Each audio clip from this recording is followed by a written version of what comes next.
ప్రస్తుతం ఆంధ్రప్రదేశ్ పిసిసి చీఫ్గా అయితే షర్మిల కొనసాగుతున్నారు. వాస్తవానికి కాంగ్రెస్ పార్టీకి ఉనికి కోల్పోయిన పరిస్థితి ఆంధ్రప్రదేశ్లో అందరికీ తెలిసిన విషయమే. కనీసం డిపాజిట్లైనా దక్కించుకుని ఉంటే ఉనికి ఉంది అని అనుకునేవాళ్ళు.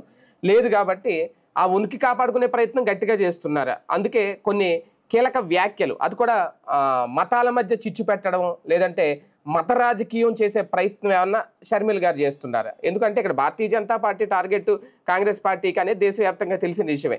కాకపోతే కొంచెం ఇప్పుడు ఏమన్నా రూట్ మార్చారనేది ఒకటి. ఎందుకంటే మాట్లాడితే జగన్మోహన్ రెడ్డిని తప్ప తెలుగుదేశం పార్టీనో లేదంటే వేరే వ్యక్తుల్ని విమర్శించలేదు మొన్నటి వరకు.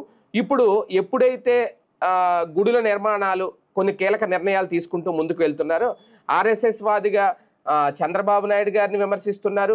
మీరు గుళ్ళు ఎందుకు కడతారు, టాయిలెట్లు కట్టండి, దళితవాడల్లో గుడులు కట్టమని ఎవరు మిమ్మల్ని అడిగారు, అక్కడ గుడులు కట్టి దళితుల్ని ఎస్సీలనో లేదంటే ఇంకొకరినో వాళ్ళని అక్కడ ఆలయ నిర్వహణ పెడతారా, అక్కడ పూజారులుగా పెడతారా, ఇలా కొన్ని పాయింట్లు అయితే రేజ్ చేస్తున్నారు. ఇవి మత రాజకీయాలు చేయడం అని అనాలా, లేదు అంటే ప్రభుత్వాన్ని విమర్శిస్తున్నారు అనుకోవాలా, లేదు కాంగ్రెస్ పార్టీ ఏదో రకంగా నేను ఒక విమర్శ చేస్తే మా మీద కూడా విమర్శలు చేస్తారు. ఎందుకంటే విమర్శలు చేసిన తర్వాత బీజేపీ చీఫ్గా ఉన్న మాధవ్ మాట్లాడారు, నిన్న దేవాదాయ శాఖ మంత్రి ఆనం మాట్లాడారు. ఓకే, ఇంకా రేపు మాపు పెద్దలు కూడా మాట్లాడతారేమో, కీలక నాయకులు కూడా మాట్లాడతారేమో ఆ మాటలు. అలాగే ఏమన్నా కాంగ్రెస్ పార్టీ కూడా ఉంది ఆంధ్రప్రదేశ్లో అని చెప్పుకునే ప్రయత్నం ఎలా చూడాలి, ఇదే అంశం మీద చర్చించే ప్రయత్నం చేద్దాం. సార్, ఒక రకంగా మత రాజకీయాలు చేయడం అనేది దేశానికి చాలా ప్రమాదం. కాంగ్రెస్ పార్టీ ఆ పని చేసే పనిలో భాగంగా షర్మిల గారు ఏమన్నా ఆంధ్రప్రదేశ్లో ఒక అడుగు ఏమన్నా వేశారా? ఆమె మాటలను ఎలా చూడాలి? ఫస్ట్, అపరిపక్వ నాయకురాలిని పిసిసి చీఫ్గా చేయడం కాంగ్రెస్ పార్టీ చేస్తున్న తప్పు ఒక ఆస్పెక్ట్. రెండవ ఆస్పెక్ట్, కాంగ్రెస్ ఎజెండాలో భాగం. ఇవి రెండు వాళ్ళే తేల్చి చెప్పుకోవాలి. వాళ్ళ అధినాయకత్వం ఇదేనా సెక్యులరిజం అంటే? కాంగ్రెస్ అధినాయకత్వం ఇట్ సెల్ఫ్ అదే ధోరణితో ఉంది. వాళ్ళకున్న ఒక ధైర్యం ఏంటంటే, తాము క్రైస్తవ కుటుంబం. ఎందుకు? సోనియా గాంధీ క్రైస్తవురాలు, రాహుల్ గాంధీ క్రైస్తవురాలి కొడుకు క్రైస్తవుడు అవుతాడా, హిందువు అవుతాడా అంటే వాళ్ళ నాన్న హిందువు కదా అన్నటువంటి. వాళ్ళ నాన్న పార్సీ కదా, పార్సీ కొడుకు పార్సీ అవుతాడు. కానీ పార్సీ కూడా హిందువులోనే ఒక తెగ. పార్సీ అనేటటువంటిది ఒక మతం, అంటే హిందూ తరహా సంప్రదాయం ఉంటది అంతే. వాళ్ళలో హిందూ ఎవరున్నారు అక్కడ? ఇందిరాగాంధీ హిందువు, లేకపోతే నెహ్రూ హిందువు. సరే, వాళ్ళు ఆ కాలపు హిందుత్వాన్ని కాకుండా వేరే కోణం తీసుకున్నారు, అది వదిలేద్దాం. కానీ ఇందిరాగాంధీ పెళ్లి చేసుకున్నది పార్సీని. వాళ్ళిద్దరు పెళ్లి వరకు పార్సీ హిందూ పెళ్లి కిందకు వస్తుంది. వాళ్ళకి పుట్టిన బిడ్డ పార్సీని అవుతాడు కదా, తండ్రిదే వారసత్వం వస్తుంది కదా. ఆ తర్వాత పార్సీ ఆయన క్రైస్తవాన్ని చేసుకున్నాడు. వీళ్ళిద్దరికి పుట్టే బిడ్డ బ్రాహ్మణుడు ఎట్లా అయ్యాడు?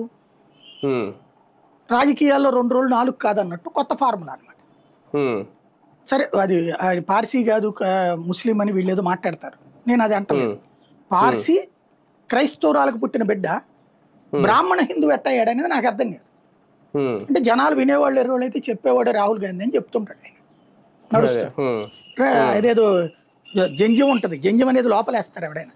జంజం చొక్కా పైన వేసుకు తిరిగినోడు ఇంకా బ్రాహ్మణం గురించి ఏం తెలుస్తుంది, లేకపోతే హిందుత్వం గురించి ఏం తెలుస్తుంది, ఏం గోత్రం అంటే ఏదో చెప్పుకొచ్చాడు, ఆయనకే తెలియని గోత్రం అది. అది నడిచిపోయింది. సరే, వాళ్ళు వాస్తవంగా ఇంట్లో పాటించేది క్రైస్తవ ఫార్ములా. ఇద్దరు సరిగ్గా దండం పెట్టడం వచ్చాం చూడండి, వాళ్ళ అన్న చెల్లెలకి ఇద్దరికి. సాష్టాంగ ప్రణామం చేయడం వచ్చాం చూడండి, మోకాళ్ళ మీద ప్రార్థన చేయడం వచ్చాం చూడండి, వాళ్ళకి కనబడదు. బట్ మసీదు దగ్గరకు వచ్చేటప్పటికి ఆ విధమైన ప్రార్థన చేయడం వచ్చు, చర్చి దగ్గర ఆ విధమైన ప్రార్థన చేయడం వచ్చు వాళ్ళిద్దరికి. బట్ మనం పూలు ఇలా చల్లటం దేవుడి మీదన, లేకపోతే దండం పెట్టుకుని ఆశీర్వచనం తీసుకోవడం, మోకాళ్ళ మీద నుంచోవడం, గుంజిళ్ళు తీయడం, లేదా సాష్టాంగ ప్రణామం చేయడం, మోకాళ్ళ మీద ప్రణామం చేయడం, ఇది ఎప్పుడైనా చూసామా రాహుల్ గాంధీ దగ్గర? లేదు. దెన్ వాళ్ళకి హిందూ సంప్రదాయాల పాటించడం అలవాటు తక్కువ. అందుకని హిందూ ద్వేష అనను నేను, కానీ సంప్రదాయాలు పాటించడం అలవాటు తక్కువ. వాళ్ళు క్రైస్తవ ఆచారాలు పాటిస్తున్నారు అన్నటువంటిది అర్థమవుతున్నది. ఎందుకంటే వీళ్ళ చిన్న వయసులోనే తండ్రి చనిపోయాడు. చనిపోయిన తర్వాత నుంచి అమ్మాయి కదా ఫాలో అయ్యేది. ఆమెకి హిందుత్వం అలవాట్లేదు, హిందుత్వం అవగాహన కూడా లేదు, ఆవిడకి ఏమాత్రం అవగాహన లేదు, అలవాటు కూడా లేదు. కాబట్టి ఆవిడ ఏ మత సంప్రదాయాలు పాటిస్తుందో ఆ మత సంప్రదాయాల ప్రకారం పిల్లలు పెంచుద్ది కదా. తద్వారా వీళ్ళిద్దరు క్రైస్తవంలోనే పెరిగారు. ఇది ఒక ఆస్పెక్ట్. అందువలన వాళ్ళు క్రైస్తవ కుటుంబం, వీళ్ళ ప్రేమ ముస్లింల మీద. ఎందుకయ్యా అంటే వీళ్ళ ఓటు బ్యాంకు కోసం ఆనాటి నుంచి ఒక ఫార్ములా తీసుకొచ్చుకున్నారు. ముస్లింల్ని బుజ్జగిస్తే ఆటోమేటిక్గా సరిపోతుంది. ముస్లింలతోనే ఒక ప్రాబ్లం ఉంటుంది, వాళ్ళు అపారంగా ప్రేమిస్తారు, అపారంగా ద్వేషిస్తారు ఎవరినైనా సరే. అదొక గొప్ప వ్యవహారం. ఒక రకంగా ఒకడు అనుకుంటే వాళ్ళందరూ అదే అనుకుంటారు. ఈ మధ్య కాలంలో ఒక 10 నుంచి 20% భిన్నాభిప్రాయాలు వ్యక్తం చేస్తున్నారు. గతంలో అయితే అసలు అట్టు ఉండేది కాదు. 100 ముస్లిం ఓట్లు ఉన్నాయంటే 100 ఒకటికే పడుతుంది. అట్లా నుంచి ఇప్పుడు జన్జీ ముస్లింలో మార్పు వచ్చింది. మూర్ఖపు విధానాల నుంచి ఆలోచించే విధానం మారుతోంది వాళ్ళలో కూడా. అందరినీ తప్పు పట్టడం కూడా తప్పు. ముస్లిం యువతలో కూడా మార్పు వచ్చేది ఉంది. కానీ మనం వాళ్ళని ఆ మార్పు వచ్చిన వాళ్ళని కూడా పట్టించుకోకుండా మాట్లాడామనుకోండి, వాళ్ళకి చిరాకేస్తుంది. మేము ఎంత మారినా ఇట్టాగే అంటారు. కాబట్టి అది రాంగ్. ఆ విషయంలో బీజేపీ వాళ్ళు చేస్తున్న తప్పు. ఇక అది పక్కన పెడితే షర్మిలకు వచ్చేటప్పటికి తను పుట్టి పెరిగినప్పటి నుంచి కూడా క్రైస్తవ సంప్రదాయంలోనే పుట్టి పెరిగింది. రాజశేఖర్ రెడ్డి రాజకీయ అవసరాల రీత్యా హిందుత్వ కాన్సెప్ట్లో చాలా జాగ్రత్తగా ఉంటాడు. రాష్ట్రానికి ముఖ్యమంత్రి అవ్వాలంటే ఓన్లీ క్రైస్తవుడు అయితే కుదరదు అన్నటువంటి ఉద్దేశంతో క్రైస్తవులకి ఏంటి, వాళ్ళ ప్రసాదం తప్పించి వేరే ప్రసాదం తినరు. వాళ్ళ ఆలయాలకు వాళ్ళ చర్చికి సంబంధించి ఇంకో ప్రార్థనలకు వెళ్ళకూడదు అన్నది వాళ్ళ పాస్టర్లు చెప్తారు. వెళ్తే దానికి ప్రాయశ్చిత్తం అని చేపిస్తారు. అప్పుడు పొరపాటున వెళ్తే గనక మరి రాజశేఖర రెడ్డి ఎప్పుడు అట్లా ప్రాయశ్చిత్తాలు చేయలేదు కదా, ఖచ్చితంగా వెళ్తానే ఉండేవాడు కదా. ఇంకొకటి, తన మీద క్రైస్తవ ముద్రని వేసి చెడగొట్టే ప్రయత్నం చేసిన హిందుత్వ విషయాల్లో చాలా బాధ్యతాయుతమైన నిర్ణయాలు, హిందూ నాయకులు చేయలేని నిర్ణయాలు చేశాడు ఆయన. వీళ్ళందరూ చెప్పుకొచ్చేటువంటి ప్రచారం తిరుమల కొండకి 5 కొండలు 7 కొండలు కాదు 2 కొండలు అనేది పచ్చి బూతు. ఆ రోజున అతను తిరుమలకి సంబంధించి చాలా కీలకమైన నిర్ణయాలు తీసుకున్నాడు. వేద పాఠశాలలో దళితుల ప్రవేశం దగ్గర నుంచి ఆయన ఉన్న టైంలోనే దళితులకు కూడా వేద విద్య నేర్పన్నాడు. అట్లాగే గిరిజన దళిత వాడల్లో పూజారులకి డబ్బులు ఇచ్చే కార్యక్రమం టీటీడీ అప్పుడే తీసుకుంది. అప్పటి నుంచినే శ్వేతాభవనంలో శిక్షణ ఇచ్చి వాళ్ళకి పంపించి ఆ ఏరియాల్లో కూడా అర్చకత్వాన్ని వాళ్ళ మాత్రం కులాల వాళ్ళకే అలవాటు చేయడం బిగించేశారు. అలాగే తిరుమల తిరుపతి దేవస్థానానికి సంబంధించిన దాంట్లో కీలకమైనటువంటి నిర్ణయం, ఆ కొండపైన అంతా కూడా ఆధ్యాత్మిక పరమైనటువంటిది తప్పించి ఇంకోటి ఉండడానికి వీల్లేదని నిర్ణయాలు, ఈవెన్ అక్కడ ఉన్న ఇళ్లను కూడా కిందకి దించే నిర్ణయాలు ఇవన్నీ ఆయనే చేసుకొచ్చినటువంటి. సరే, కాకపోతే మనకి ప్రచారం డామినేషన్ ఎక్కువ ఉంటుంది కాబట్టి అతను నెగిటివ్గా ప్రచారం చేసేవాళ్ళు చేశారు, కానీ జనాలకు తెలుసు అక్కడ.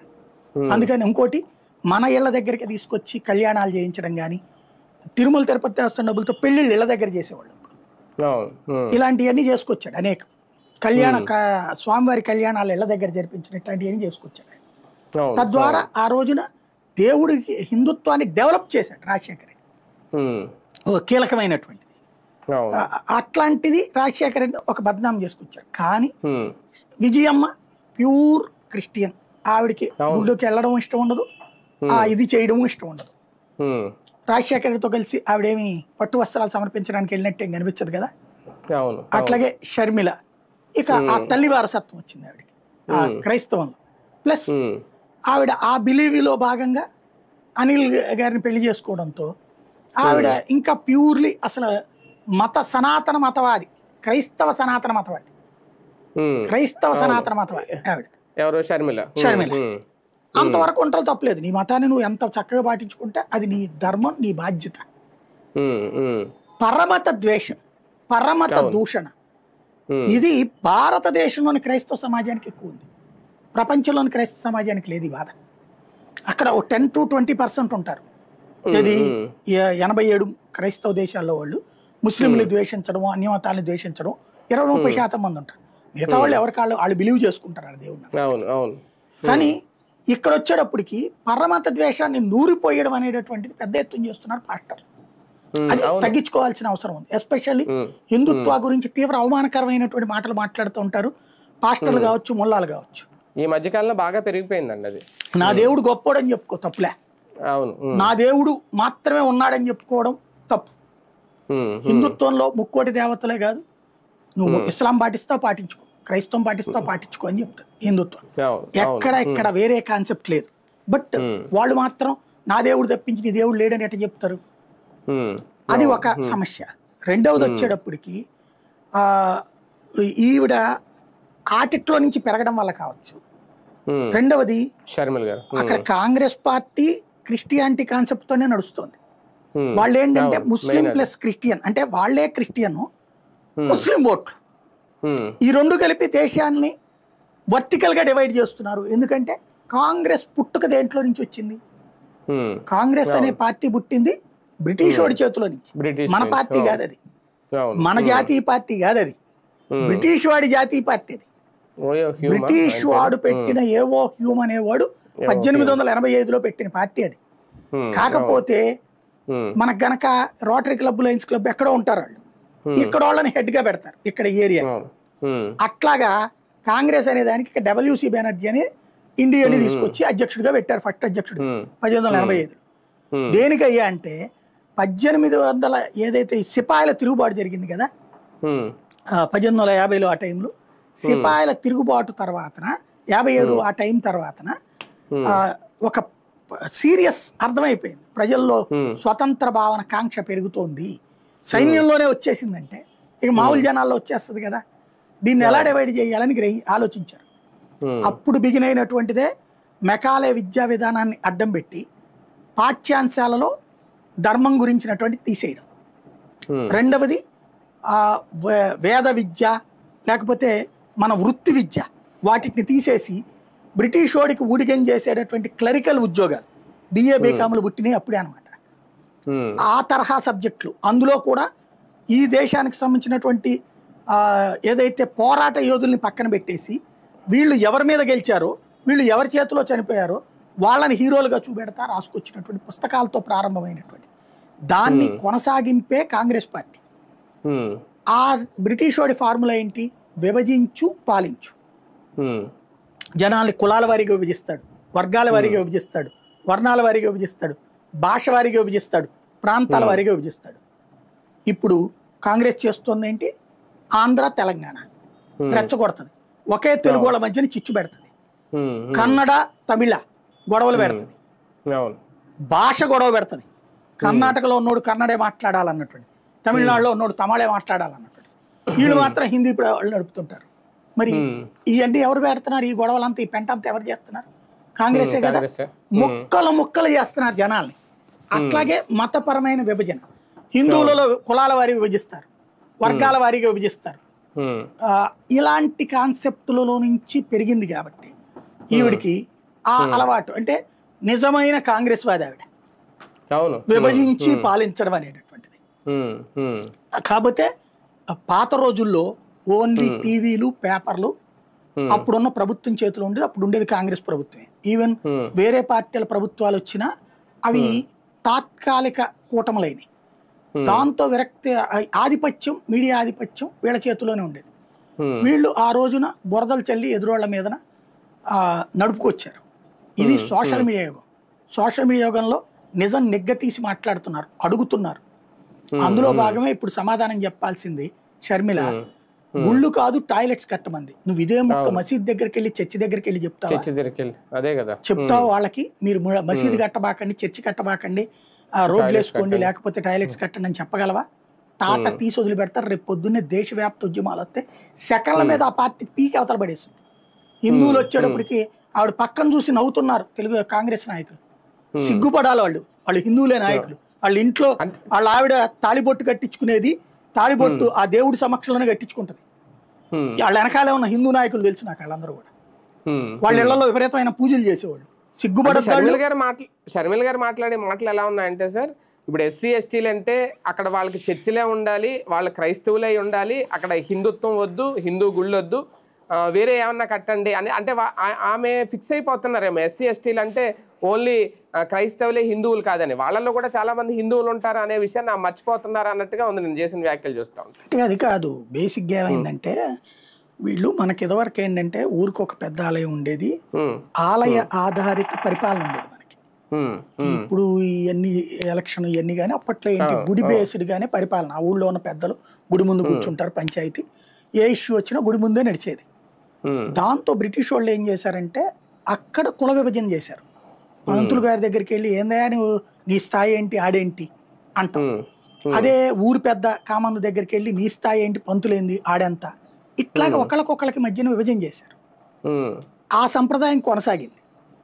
ఇప్పుడు ఈవిడ షర్మిల కాన్సెప్ట్ ఏంటయ్యా ఇది, ఆ తర్వాత ఏమైపోయిందంటే గుళ్ళ నిర్మాణాలు ఆగిపోయినాయి మనకి. ఈ ఎస్సీ ఎస్టీ వాడల్లో ఉన్న వాళ్ళని ఆ రోజుల్లో కుల వివక్ష చేయించింది బ్రిటిష్ వాడు. బ్రిటిష్ వాడి ద్వారా ప్రారంభమైనటువంటి ఆ కుల వివక్ష అట్లా కొనసాగుతూ వచ్చింది.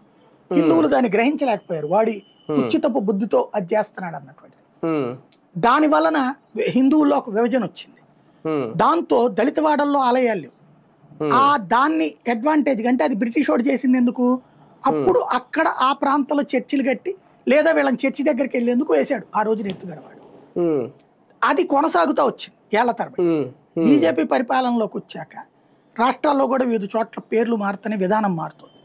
ఇప్పుడు దళిత వాడలు అంటే ఆర్ఎస్ఎస్ ఆ మధ్యన దాదాపు ఒక 20-30 ఏళ్ల క్రితం సర్వే చేసింది. దళిత వాడల్లో ఎందుకు ఈ డివిజన్ జరిగింది, దళితులు గిరిజనులు ఎందుకు మత మార్పిడికి గురవుతున్నారంటే, ఇప్పుడు ఇతర కులాల వాళ్ళు వచ్చేటప్పుడు రూపాయి ఖర్చు పెట్టగలుగుతున్నారు కాబట్టి అర్చకుడు వచ్చి ఇంట్లో పూజ చేస్తున్నాడు, పెళ్లికి, పేరంటానికి, శ్రీమంతానికి, బారసాలకి, ఇట్లాంటి వాటికి. అదే దళితులకు వచ్చేటప్పటికి అట్లా చేయడానికి పంతులు వెళ్ళట్లేదు. ఎందుకని, వాళ్ళు డబ్బులు ఇవ్వలేరు కాబట్టి, తక్కువ డబ్బులు ఇవ్వగలుగుతారు కాబట్టి. అందులో అసలు అర్చకులే తగ్గిపోయారు. ఆ ఉన్న 4 అర్చకులు ఎక్కువ డబ్బులు వచ్చే చోటకి పోతున్నారు. దీంతో దళిత బడుగుబలైన వర్గాన్ని పట్టించుకునేవాళ్ళు. రెండోది, ఈ అర్చకులకు కూడా ఆ తరతరాలుగా నేర్పినటువంటి కారణంగా ఒక వివక్ష ఉంది. వాళ్ళు ఇలా ఇంట్లో తినకపోవడం, వీళ్ళంటే ఇదిగా చూడటం, దాంతో వాళ్ళ ఒక ఆత్మన్యూనతా భావానికి గురవుతున్న వేళ పంతులు పాస్టర్ గారి ఇంటికి వస్తాడు, చేసి పెడతాడు, దానికి దశం భాగమే తీసుకుంటాడు, వాళ్ళు ఇచ్చేది ఎంత ఇస్తే అంత తీసుకుంటాడు. ఇట్లాగా క్రమంగా అక్కడ ఆధిపత్యం క్రైస్తవ పాస్టర్లది అయింది. ఇప్పుడు అదేంటి, ఇలాంటి ఫంక్షన్స్ వీటన్నిటి ద్వారా ఇప్పుడు ఏమైందంటే గత 15-20 ఏళ్ళ నుంచి ఇదంతా ఆర్ఎస్ఎస్ గ్రహించాక జనాల దగ్గర నుంచి డొనేషన్స్ తెచ్చి గుళ్ళు కట్టడం ఇట్లాంటివి చేస్తుంది. ఈ అర్చకులు అవతల నుంచి తక్కువగా ఉంటున్నప్పుడు వాళ్ళకే శిక్షణలు ఇస్తుంది. మీకు అది టీటీడీ ఇంతకుముందే నేను చెప్పినట్టు దళిత వాడల్లో ఇదే దళిత పూజారుల్ని, గిరిజన పూజారుల్ని శిక్షణ ఇచ్చి నేర్పింది. వాళ్ళకి ఆ గుళ్ళకి అయ్యే ఖర్చు కూడా పెట్టుకోవడం ప్రారంభించింది, అర్చకులు జీతాలు పెట్టుకోవడం. అవును, పల్లెటూరులో మా ఊర్లో కూడా చిన్నప్పుడు దళితవాడలో రామాలయాలు ఇవన్నీ ఉండేవి సార్, అక్కడ కూడా గుళ్ళు ఉండేవి. అదేమైపోయిందంటే అర్చకులు ఇదివరకు దాని మీద 4 రూపాయలు వచ్చేది. క్రమంగా ఈ మత మార్పిళ్ళు అయిపోయాక అర్చకులకు జీతాలు రాక వాళ్ళు సాంతం తర్వాత తమ బిడ్డల్ని వృత్తిలోకి తీసుకురావడం మానేశారు. దాంతో ఆ గుళ్ళు పక్కకి వెళ్ళిపోయింది. ఇప్పుడు మళ్ళీ ఈ గుళ్ళ నిర్మాణం ఒక సిస్టమేటిక్ గా జరుగుతుంది. ఇది క్రైస్తవ మత పెద్దలకి నచ్చట్లేదు. వాళ్ళ ప్రతినిధిగా మాట్లాడింది షర్మిల.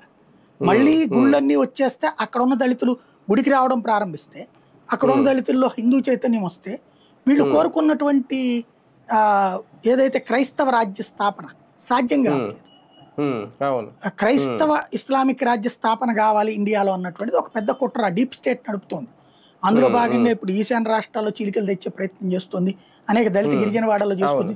బ్రిటిష్ వాడి సంప్రదాయం కొనసాగిస్తూ వచ్చారు ఇన్నేళ్లు కూడా. వాజ్పేయి టైంలో కూడా అది కంట్రోల్ చేయడం సాధ్యం కాలేదు. మోడీ వచ్చాక దాని మీద సిన్సియర్ ఎఫర్ట్ పెట్టడం వల్ల కంట్రోల్ అవుతుంది. దీంతో వీళ్ళందరూ కూడా ఏకమయ్యారు, అంతర్జాతీయంగా ఉన్న శక్తులని ఏకమయ్యారు. వీళ్ళకి కమ్యూనిస్ట్ శక్తులు తోడవుతున్నాయి. కమ్యూనిస్ట్ శక్తులకి వాళ్ళు ముస్లిం దేశాలను ప్రేమిస్తారు, క్రైస్తవ దేశాలను ప్రేమిస్తారు, మిగతా దేశాలను ద్వేషిస్తారు. అదేంటో అర్థం కాదు, అదొక విచిత్రమైనటువంటి తీరు. వాళ్ళు వీళ్ళు ఒకటవుతున్నారు. సరే, ఇక్కడ ఇంకో విషయం కూడా, ఎందుకంటే షర్మిల్ గారు ఈ టాపిక్ క్రియేట్ చేశారు కాబట్టి, ఇందాక కూడా మీరు వైఎస్ ఫ్యామిలీ గురించి అది చెప్పారు కాబట్టి, ఓకే కాంగ్రెస్ పార్టీ విధానం అదే ఉండొచ్చు, కానీ ప్రజాక్షేత్రం దగ్గరగా ఉన్న వైఎస్ ఫ్యామిలీ మొదటి నుంచి, ఎందుకంటే ఈ మధ్య నేను మొన్న ఒక వీడియో చూసా పాతదే, వైఎస్ రాజశేఖర రెడ్డి గారి ఇంటికి రాగానే విజయమ్మ గారు హారతి పళ్ళెను తీసుకొచ్చి ఆయనకి హారతి ఇచ్చి లోపల తీసుకెళ్తారు. హారతి ఇచ్చే సంస్కృతి క్రిస్టియానిటీలో లేదు సార్. క్రైస్తవులు ఎవరో హారతులు ఎవరో అసలు వాళ్ళ హారతి కర్పూరం వాడరు, ఓన్లీ హిందువుల్లో మాత్రమే ఆ సంస్కృతి ఉంటుంది. అలాగని చెప్పి విజయమ్మ గారు ఎప్పుడు బైబిల్ పట్టు తిరుగుతారు, అదొక కాన్సెప్ట్. కానీ ఆమె హారతి ఇచ్చి తీసుకెళ్ళడం. అలాగే జగన్మోహన్ రెడ్డి గారు, భారతి గారు కూడా మొన్న కూడా అధికారంలో ఉన్నప్పుడు కార్యక్రమాలు, మొన్న కూడా ఆయన వినాయకుడి పూజ చేశారు, ఆ వ్రతంలో కూర్చున్నారు, ఇవన్నీ చేస్తున్నారు. అంటే వీళ్ళు రాజకీయ ఫ్యామిలీ కాబట్టి ఏ మతాన్నైనా గౌరవించడం అనేది అక్కడ స్పష్టంగా కనిపిస్తుంది. కానీ ఇదే ఫ్యామిలీ నుంచి వచ్చిన షర్మిల క్వైట్ ఆపోజిట్గా కంప్లీట్గా అసలు గుడ్లు ఎందుకు అని అంటే ఈమె వ్యక్తిగతంగా మత రాజకీయాలు సృష్టించి కాంగ్రెస్కి లాభం చేకూర్చిపెట్టే విధంగా ఆమె మాటలు ఉన్నాయా? అంటే కాంగ్రెస్ అధిష్టానం చెప్పినట్టు కానీ ఇవి వ్యక్తిగత ఫీలింగ్, అది విపరీతమైన కల్ట్ క్రిస్టియన్. అదే అంటున్నాను నేను. కల్ట్ హిందుత్వం అని ఎట్లా అంటారో ఆవిడ కల్ట్ క్రిస్టియన్. ఆవిడ వేరే మతాన్ని అస్సలు అంగీకరించలేదు. ఆవిడ వాడి మనస్తత్వమే అస్సలు అంగీకరించలేదు. పిల్లవాడు పెళ్లి హిందూ సాంప్రదాయంలో చేశారని చెప్పి చివరిలో అడిగితే లేదు మేము క్రిస్టియన్ సాంప్రదాయంలో చేశామని చెప్పింది. పెళ్లి విజువల్స్ చూస్తే హిందూ సాంప్రదాయం లాగా కనబడుతుంది. ఇంకోటి మన రాష్ట్రంలో మన దేశంలో విచిత్రం ఏంటంటే మన దేశంలో ప్రజల్ని మత మార్పిడి చేశారు, కానీ క్రైస్తవం హిందుత్వం వైపు టర్న్ అయిపోయింది. అంటే మతమే హిందుత్వం వైపు టర్న్ అయిపోయింది. మీరు చూడండి, ఇక్కడ చర్చిల దగ్గర గుండ్లు చేస్తారు, చర్చిల దగ్గర దీపాలు వెలిగిస్తారు, చర్చిల దగ్గర బారసాలలో అన్నప్రాసనలు చేస్తారు, చర్చిల దగ్గర ఈ భజనలు లాంటివి చేస్తున్నారు, చర్చిలకు కొన్ని చోట్ల అదేది ధ్వజస్తంభాలు కూడా పెడుతున్నారు, పెట్టారు. తర్వాతన పీఠాధిపతి అనే పదం దేంట్లో ఉంది? వాళ్ళ సంబంధించినటువంటి మత ప్రబోధకుడు, పెద్ద మత ప్రబోధకుడిని పీఠాధిపతి అని పిలుచుకుంటారు వాళ్ళు. అమెరికాలో ఉందా ఎట్లా పీఠాధిపతి? అమెరికాలో ఉందా ఎట్లా గుండు కొట్టించడం? అమెరికాలో ఉందా ఎట్లా మొక్కులు చేసుకోవడం? అంటే మన సైడ్ ఒక కొత్త కొత్త వింతలు కాదు. ఇక్కడ సమస్య ఏంటంటే అక్కడ ఉన్న విధానం అయితే ఇక్కడ చాలా మంది హిందువులు మారిన వాళ్ళు కూడా వెనక్కి వెళ్ళిపోతారు మళ్ళీ. అందుకని క్రిస్టియానిటీనే హిందుత్వం వైపు కన్వర్ట్ చేస్తున్నారు. తద్వారా మేరీమాత కూడా వన్ ఆఫ్ ద హిందూ దేవత అన్నట్టు చూపెడుతున్నారు అనమాట. ఇది ముక్కోటి దేవతల్లో వన్ ఆఫ్ ద దేవత అన్నటువంటి కోణంలో చూపెడుతున్నారు. ఆ విధంగా ఇక్కడ కవర్ చేస్తున్నారు.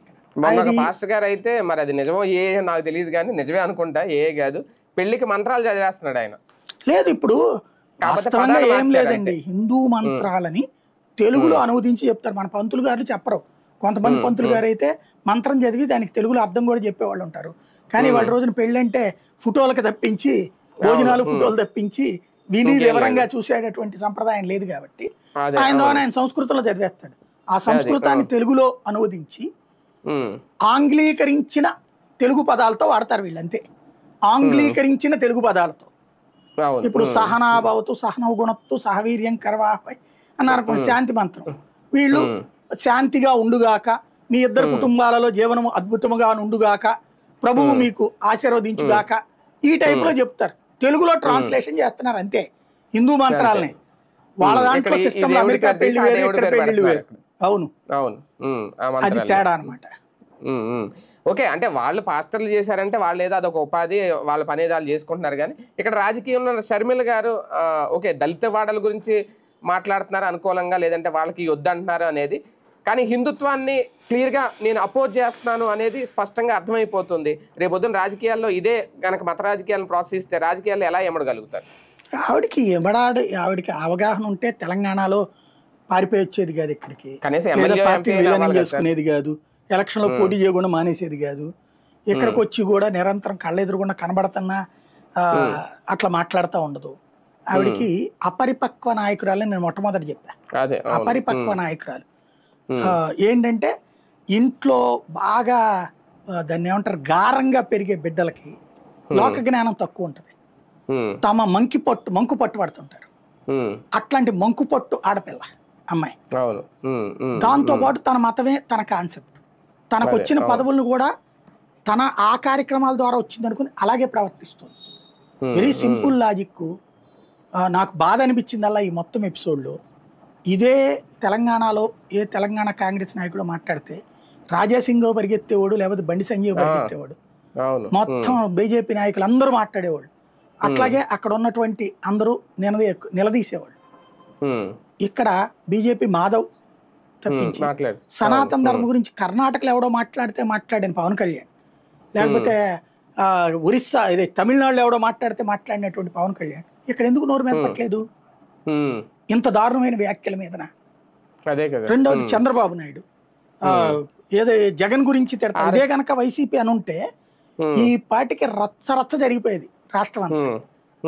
రోజుల తరబడి అరడజించిన మీడియాలో పుంకాల కథనాలు వీళ్ళ కుటుంబం అంతా, వీళ్ళ కుటుంబం ఎంత అని చెప్పి రాసుకొచ్చేవాళ్ళు, ప్లస్ డిబేట్లు పెట్టేవాళ్ళు. షర్మిల మాట్లాడేటప్పటికి ఏది ఎన్డీఏ బి టీం ఆవిడ కాబట్టి నోరు మీద పట్టలేదు. ఇవాళకి ఆనంద్ ధైర్యం చేశాడు, శభాష్ చెప్పాలి ఆయనకి. నిజంగా ఆయనలో ఉన్నటువంటి దేవాదాయ శాఖ మంత్రి బయటకు వచ్చాడు, దేవుడు చేయించాడు, అంటే ఆయన దేవాదాయ శాఖ మంత్రిగా ఆయన బాధ్యత బాధ్యత నెరవేర్చాడు. ఓ హిందువుగా ఆయన మాట్లాడింది బాధ్యతాయుతంగా మాట్లాడాడు.